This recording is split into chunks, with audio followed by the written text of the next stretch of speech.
तो physics it's easy में और हम लोग बात कर रहे हैं कक्षा 11 के अध्याय 3 पर सरल रेखा में गति। और इसका सबसे महत्वपूर्ण जो प्रश्न है वो है गति के समीकरण और उनका निगमन, उस पर हम लोग बात कर रहे हैं। तो गति का प्रथम समीकरण, द्वितीय समीकरण और तृतीय समीकरण। पिछले वीडियो में हमने बात किया था कि ग्राफीय विधि के द्वारा हम किस प्रकार से इन समीकरणों का निगमन कर सकते हैं। अब हम गणितीय विधि के द्वारा इन समीकरणों को निगमित करना चाहते हैं। वैसे मैं आपको बता दूं कि परीक्षा में सामान्यतः यह नहीं पूछा जाता कि ग्राफीय विधि से निकालो या गणितीय विधि से निकालो, पर कभी पूछ लें तो हमें दोनों ही आसान है, दोनों को ही एक बार देख लेना चाहिए। अब हम बात कर लेते हैं गणितीय विधि के द्वारा किस तरह से निगमन किया जाता है। तो सबसे पहले प्रथम समीकरण की बात करेंगे कि प्रथम समीकरण का निगमन कैसे करेंगे। शुरुआत होगी त्वरण की परिभाषा से। त्वरण a बराबर होता है वेग में परिवर्तन की दर। समय के साथ वेग में क्या परिवर्तन होता है, यदि वेग dv परिवर्तित होता है dt समय में तो त्वरण a बराबर dv बटे dt लिखा जाएगा। यदि हम इसको dv बराबर लिखें तो dv बराबर लिख पाएंगे a dt। अब आप एक काम कीजिए कि दोनों पक्षों का समाकलन कर दीजिए। ये समाकलन और अवकलन ये एक गणित का नया हिस्सा है जो कक्षा 11 से आप लोग पढ़ेंगे। मैं ये मानते हुए कि आपने थोड़ा बहुत समाकलन पढ़ लिया है, यहाँ पर बात कर रहा हूँ। यदि आपको कठिनाई आएगी तो हम समाकलन और अवकलन का जितना उपयोग अपन करेंगे उसका एक वीडियो अलग से बना दूंगा, पर हाल फिलहाल आप लोग थोड़ा सा देखेंगे। वैसे कोई बहुत ज़्यादा टिपिकल नहीं है, तो हम इन दोनों पक्षों का समाकलन कर देते हैं। समाकलन का चिन्ह होता है इस प्रकार का, तो dv बराबर a चूँकि नियत है इसलिए ये dt आ जाएगा। अब यदि समय शून्य है और प्रारंभिक वेग हम v0 से प्रकट करते हैं तो ये लिमिट कहलाती है, लोअर लिमिट कहलाती है कि 0 समय पर प्रारंभिक वेग v0 था और t समय पर वेग का मान बढ़कर हो गया है v। तो अपर लिमिट क्या है, t समय है, वेग बढ़कर हो गया है v। तो dv को यदि समाकलित करेंगे तो dv का समाकलन होने पर यह आएगा v और v0 से v तक dv का समाकलन v आ जाएगा। इसी प्रकार से dt का समाकलन t आ जाएगा। प्रारंभिक समय 0 और अंतिम समय t है। अब लिमिट को हम उपयोग कर लें कि अंतिम लिमिट माइनस प्रारंभिक लिमिट, तो ये हो जाएगा v माइनस v0 बराबर a t माइनस t0 या t माइनस 0। t0 भी नहीं लिखा हमने, तो 0 लिखा हुआ है। तो इसका मतलब क्या हुआ, v बराबर इधर पक्षांतर किया v0 प्लस at, ये गति का प्रथम समीकरण निगमित हो गया। तो देखो गणितीय विधि से हम प्रथम समीकरण का निगमन इस प्रकार से कर सकते हैं। अब आइए द्वितीय समीकरण की बात कर लेते हैं।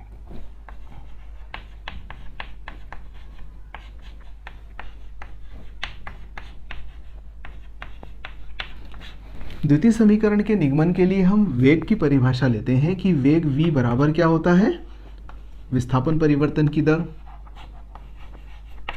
यदि dt समय में स्थिति में परिवर्तन dx होता है, यानी कि विस्थापन dx होता है, तो वेग बराबर हो जाएगा v बराबर dx बटे dt। यहाँ पर भी पक्षांतर कर दें तो dx बराबर लिख सकेंगे v dt।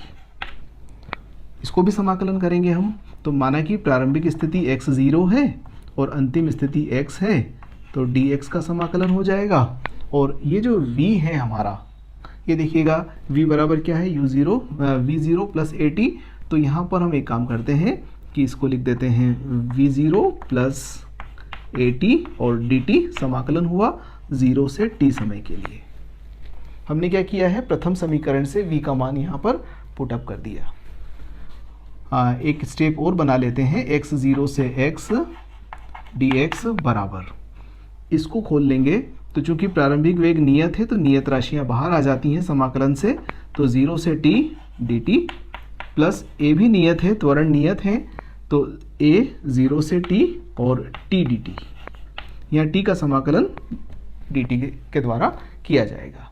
अब हम इस समाकलन को हल कर लेते हैं, तो ये आ जाएगा x, लिमिट है x0 से x बराबर ये v0 और dt का समाकलन क्या हो जाएगा t 0 से t के लिए प्लस a और इस t का समाकलन होगा t वर्ग बटे 2। आप बिल्कुल भी चिंतित न हो यदि आपने समाकलन नहीं पढ़ा है, तो आपको लगेगा कि ये क्या कर रहे हैं सर। पर जैसे अपन 2 धन 3 लिखते हैं तो इस निशान का मतलब आप समझते हैं ना, तत्काल क्या बोलेंगे सर 5। कभी ये प्रश्न नहीं हुआ कि ये कहाँ से आया 5 ने, क्यों लिखा हमने 5, क्योंकि हम इस निशान का मतलब जानते हैं कि भाई अगर ऐसा है तो हमें ये लिखना पड़ेगा। इसके भी कुछ पर्टिकुलर फार्मूला है, उस फार्मूले के ऊपर हम काम करेंगे तो ये लिख लेंगे इसे हम बहुत आसानी से। जैसे 2 और 3 5 लिखा, वैसे ही हमने इसका समाकलन ये लिख दिया। आप एक बार अगर पहली क्लास भी समाकलन की अटेंड कर लेंगे गणित की, तो आपको ये बहुत एक फंडामेंटल बात कर रहे हैं हम, इसमें कुछ भी ज़्यादा टिपिकल बात नहीं है। अब आप इसकी लिमिट पुटअप कर दो जैसे अपन ने यहाँ करी थी, तो ये हो जाएगा x माइनस x0, ये विस्थापन हो गया, और ये हो जाएगा v0 t, लोअर लिमिट 0 है, चाहे तो लिखें नहीं तो नहीं लिखें, बराबर 1/2 a और t वर्ग, लोअर लिमिट 0 है। तो इस प्रकार से x माइनस x0 क्या प्रकट कर रहा है, विस्थापन को व्यक्त कर रहा है, तो हम इसको s से प्रकट कर देते हैं। तो s बराबर v0t प्लस 1/2 at वर्ग, ये समीकरण हमारा गति का द्वितीय समीकरण कहलाता है। तो गणितीय विधि के द्वारा अपन ने गति का द्वितीय समीकरण निकाल लिया। अब आइए अपन तृतीय समीकरण पर बात कर लेते हैं। तो तृतीय समीकरण,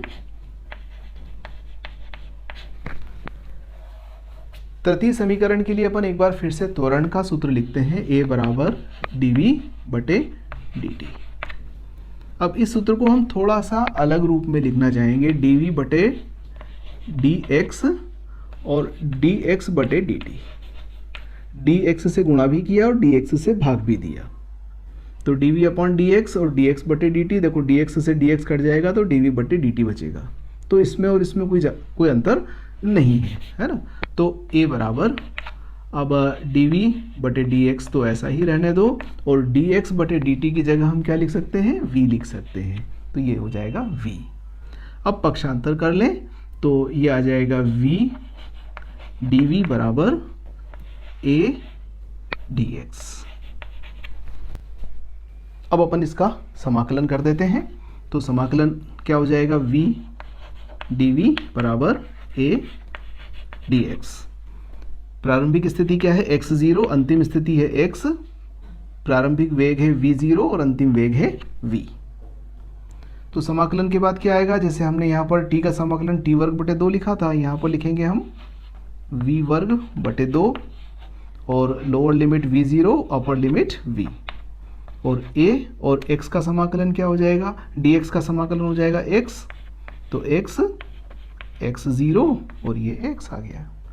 अब आप लिमिट रख दें तो upper limit v² minus lower limit v0 वर्ग बटे 2 बराबर a और x minus x0। x minus x0 को हम विस्थापन से s से प्रकट कर सकते हैं।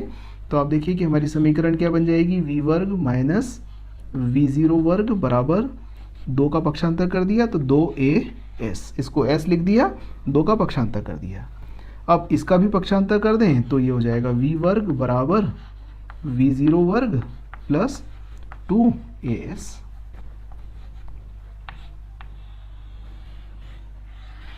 ये गति का तृतीय समीकरण हो गया। तो अपन ने इस प्रकार से गणितीय विधि से प्रथम समीकरण, द्वितीय समीकरण और तृतीय समीकरण का निगमन कर लिया। धन्यवाद।